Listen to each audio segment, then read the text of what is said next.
On the morning of September 3, 1942, the American freighter SS Wichita was steaming independently across the South Atlantic, carrying a cargo of military supplies from New York to Cape Town. She was an ordinary merchant vessel, 5,000 tons, built in the 1920s, manned by a civilian crew of 43 merchant seamen and 8 naval armed guards who operated the deck gun mounted on her stern. At 11:15, a torpedo from the German submarine U-66 struck Wichita amidships, detonating in the engine room and killing the engineers on watch instantly. The ship began to sink immediately, listing heavily as water poured through the massive hole torn in her hull. The crew had minutes to abandon ship, scrambling into lifeboats as the vessel went down beneath them. They rowed away from the sinking freighter and watched her disappear, taking with her the cargo, the personal possessions they had not had time to save, and 3 men who had been trapped below when the torpedo hit. The survivors spent 9 days in open boats before being rescued by a passing convoy. 9 days of rationed water, tropical sun, and the constant fear that sharks or storms would kill them before rescue arrived.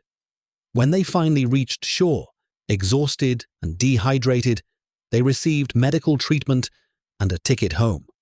What they did not receive was combat pay, veterans' benefits, or recognition that they had served their country in war. Because merchant mariners, despite facing dangers that exceeded those of any military service, were civilians. Their ships could be sunk, their shipmates could die, they themselves could drown in burning oil or freeze in Arctic waters. But legally, they were not combatants. They were merchant seamen doing a job, and when that job killed them, their deaths were recorded as maritime casualties rather than war losses. The American Merchant Marine in World War II was the invisible service, the essential force that made every other military operation possible, but that received none of the recognition that accompanied military service. Merchant ships carried the tanks that fought in Europe, the aircraft that bombed Germany and Japan, the ammunition that sustained every campaign, the fuel that powered every vehicle, the food that fed every soldier. Without merchant shipping, the American military could not have fought beyond the Western Hemisphere. The army could not have landed in North Africa or France. The Air Force could not have operated from Britain or the Pacific Islands. The Navy could not have sustained operations thousands of miles from American ports. Every bullet fired, every meal eaten, every gallon of fuel burned by American forces overseas had crossed an ocean in a merchant ship crewed by men who were not soldiers, but who faced dangers that soldiers rarely encountered. The statistics of merchant marine casualties reveal a service that was more dangerous than any branch of the armed forces. Of the approximately 250,000 men who served in the American Merchant Marine during World War II, 9,521 died as a result of enemy action.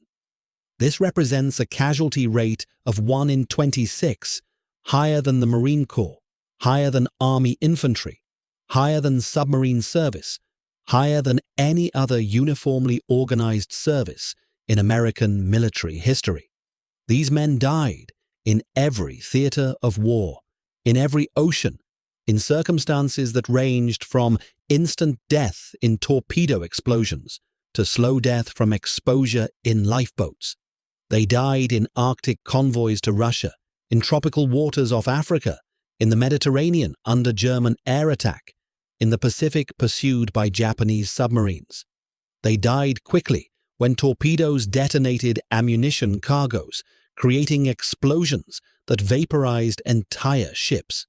They died slowly when lifeboats drifted for weeks without rescue, men dying one by one from dehydration or madness.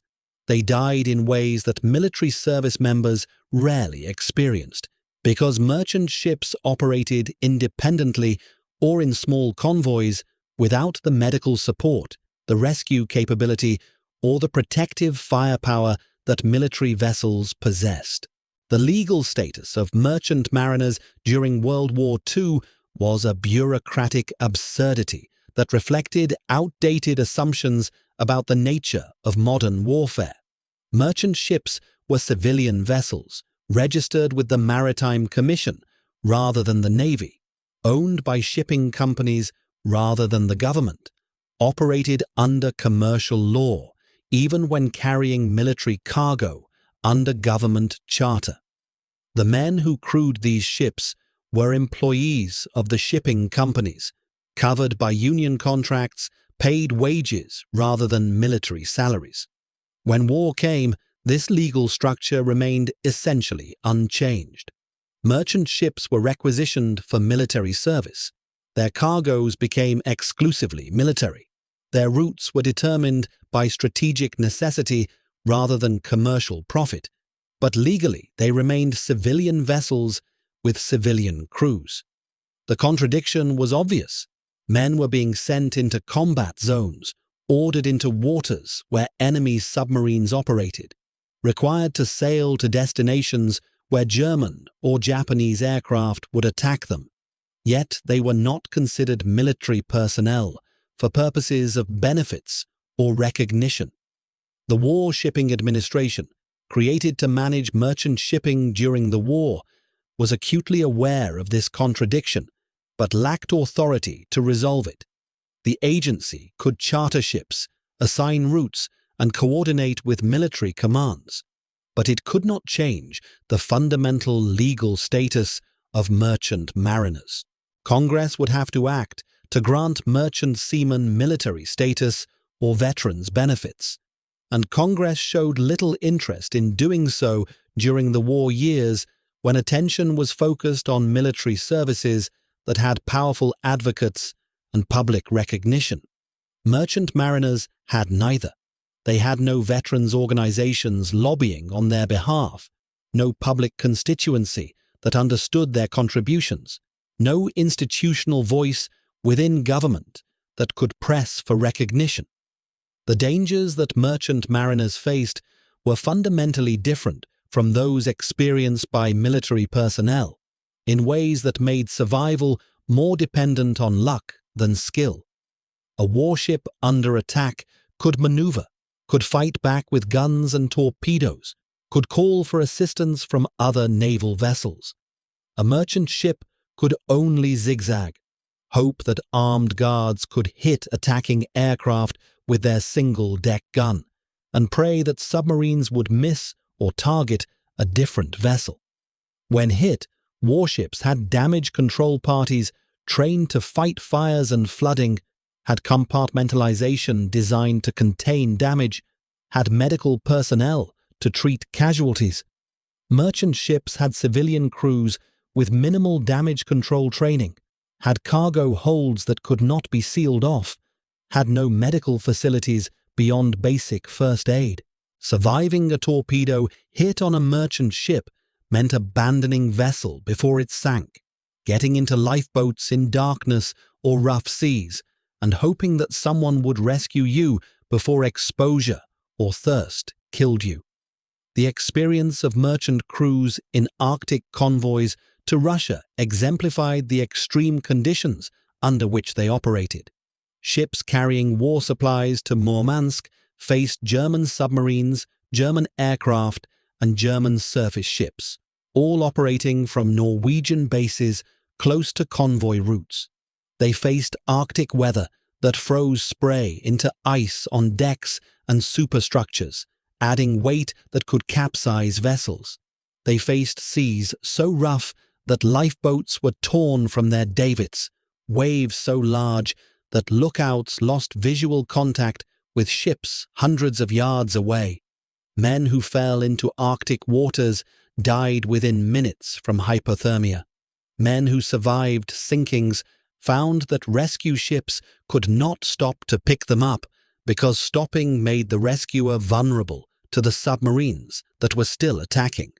Merchant crews watched shipmates drown or freeze in sight of other vessels whose captains could not risk their own ships and crews to attempt rescue.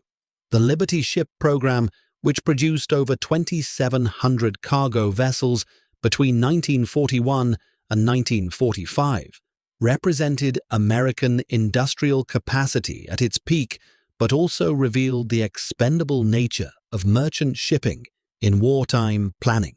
Liberty ships were designed to be built quickly and cheaply, with welded construction that saved time but created structural weaknesses. They were mass-produced by shipyards that had never built ships before, employing workers who learned welding and riveting on the job. The result was a fleet of vessels that were adequate for their purpose but hardly optimal. They were slow, uncomfortable, and prone to structural failures in heavy seas. Some broke apart in storms, their hulls cracking along weld lines. Others suffered engine failures that left them drifting helplessly in submarine-infested waters. The men who crewed these ships understood that they were expendable, that the ships were designed to make 1 or 2 voyages before being sunk or worn out, that survival was never guaranteed and often not expected. The naval armed guards who served aboard merchant ships occupied an ambiguous position between military and civilian worlds. They were Navy personnel, subject to military discipline, entitled to military benefits, but they lived aboard civilian vessels under civilian command, ate in civilian messes, and often felt isolated from both the military and merchant communities.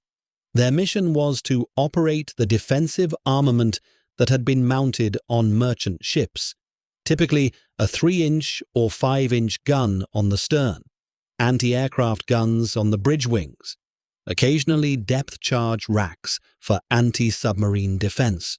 This armament was minimal, adequate perhaps to deter surface submarines or drive off reconnaissance aircraft, but useless against torpedo attacks or determined air raids. Armed guards died in the same proportions as merchant crews when ships were sunk, their military status providing them no advantage in survival, but ensuring that their deaths would be recognized as combat casualties, while their merchant shipmates' deaths would not be. The ammunition ships represented a category of vessel that required special courage from crews who sailed them. These ships carried hundreds of tons of explosives, bombs, artillery shells, and small arms ammunition in their holds, creating floating arsenals that would explode catastrophically if hit by torpedo or bomb. Ammunition ships were priority targets for submarines and aircraft because their destruction was so spectacular and so final. When the SS John Harvey, loaded with mustard gas artillery shells, was sunk during a German air raid on Bari Harbor in December 1943.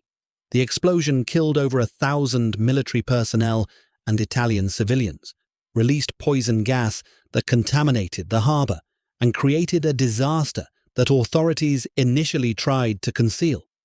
The merchant crew of John Harvey died instantly in the explosion, their warning about the dangerous cargo ignored by the officers who had ordered them to enter the crowded harbor.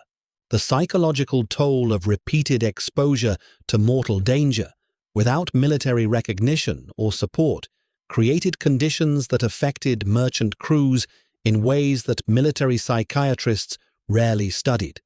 Merchant seamen had no rotation policies, no defined deployment periods after which they could expect to return home. They sailed voyage after voyage, their only respite the weeks in port between voyages, during which they often volunteered for the next ship sailing rather than waiting at home where work was not available. Some men sailed continuously for years, surviving multiple sinkings, watching shipmates die, accumulating trauma that was never diagnosed or treated because merchant mariners were not eligible for military medical care.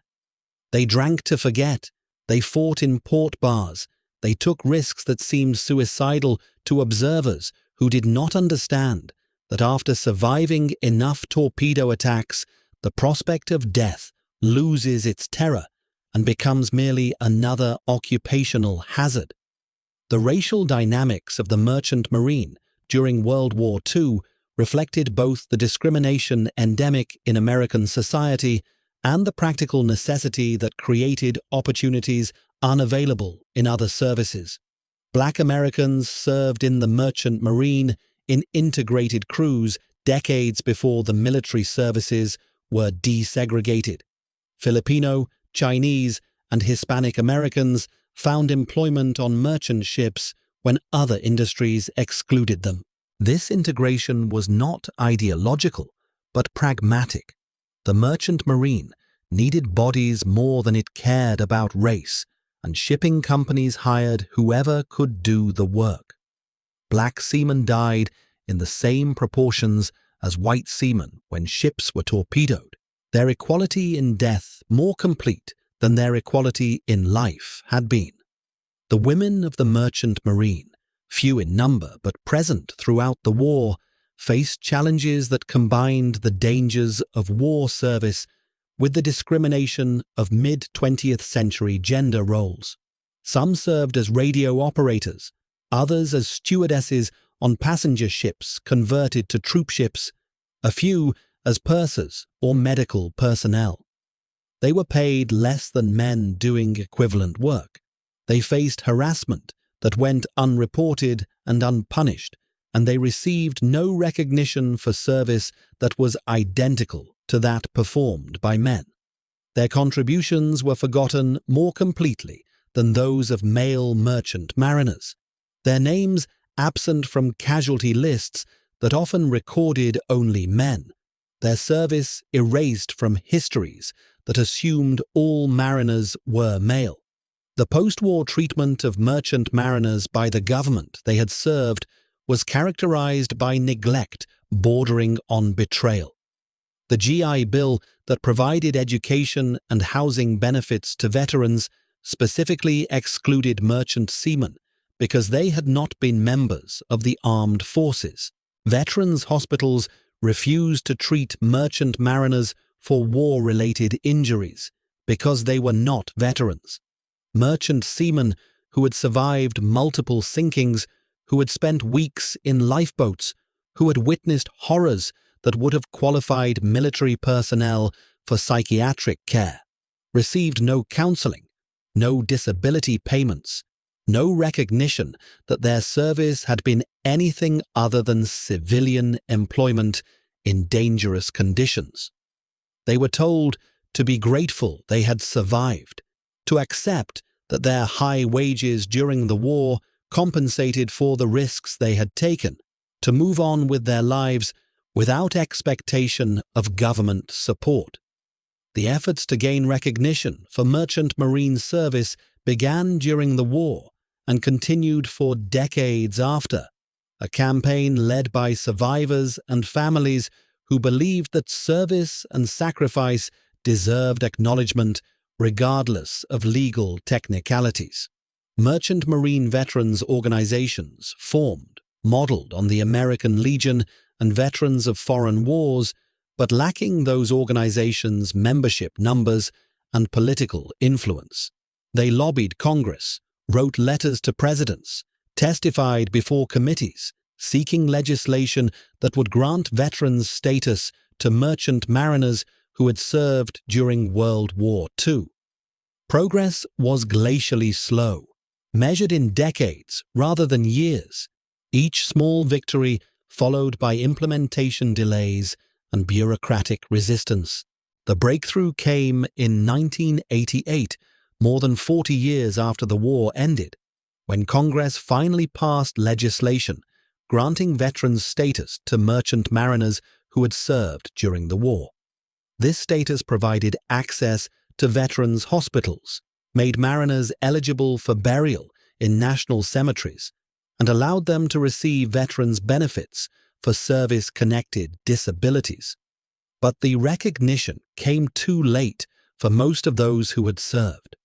By 1988, the majority of World War II merchant mariners were dead. Their years of waiting for recognition ended not by government action, but by age and illness.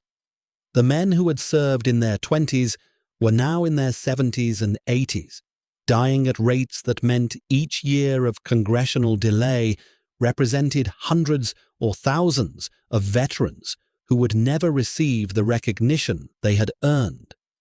The memorials to merchant mariners are scattered and belated, constructed decades after the war by organizations that had to fund them privately because government support was minimal.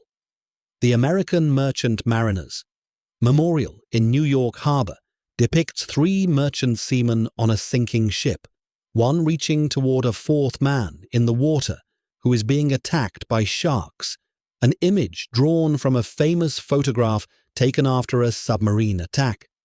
The memorial is powerful but obscure, located where few visitors see it, unknown to most Americans who visit New York.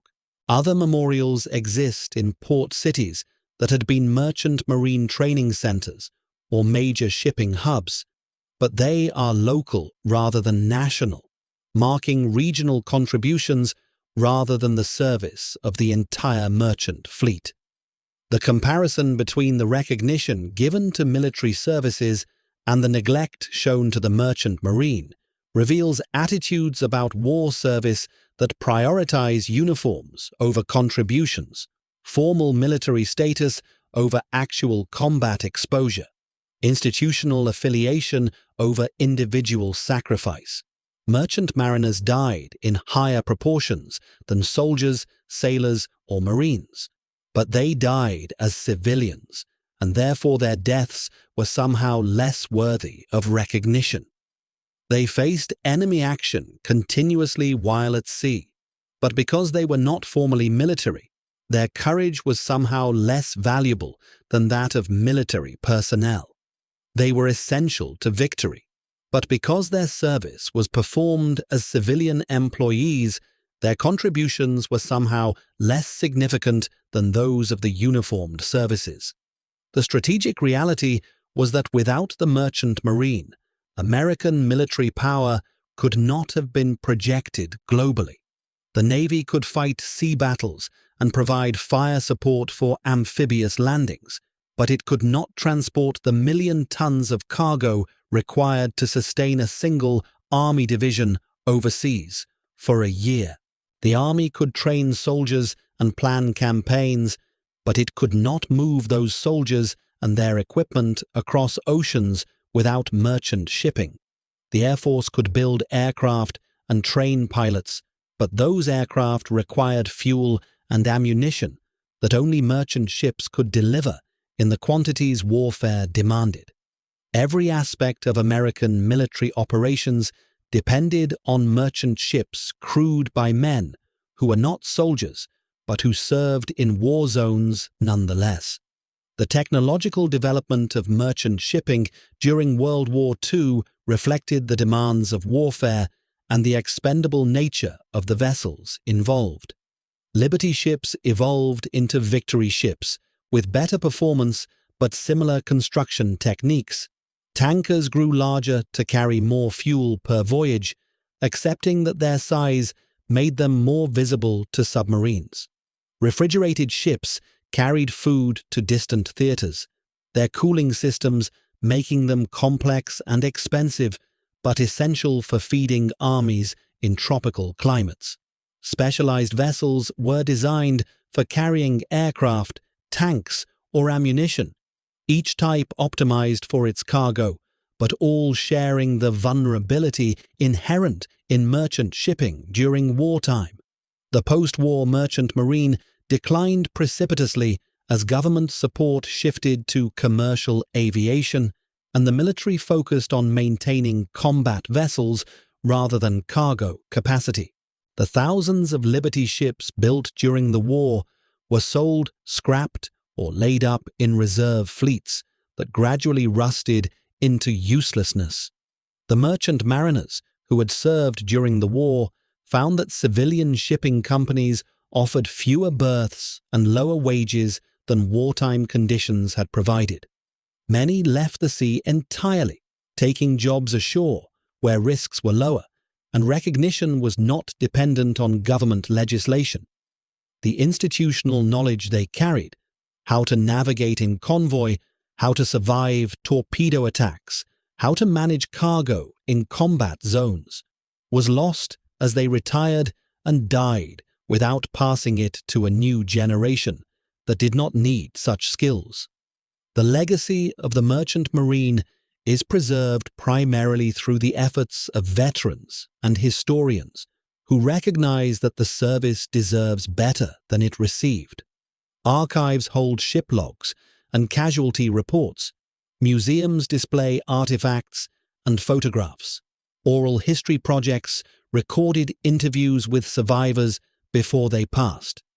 These efforts ensure that future generations can learn about service that was essential but unrecognized, sacrifice that was real but unrewarded, courage that was necessary but forgotten. The preservation work is defensive, aimed at preventing total erasure of a service that the government it served has been reluctant to acknowledge. The lesson, if there is one, is that service and sacrifice deserve recognition, regardless of the administrative category under which they occurred.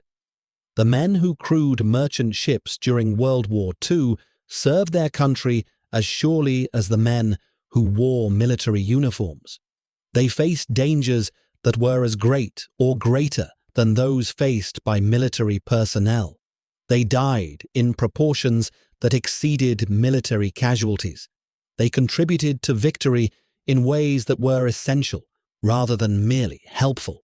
Yet for decades, they received no recognition, no benefits, no acknowledgement that their service had been anything other than dangerous civilian employment. This was not merely an oversight, but a policy decision, a choice to exclude merchant mariners from the category of veterans because they did not fit bureaucratic definitions of military service. The 9,521 merchant mariners who died during World War II deserved better.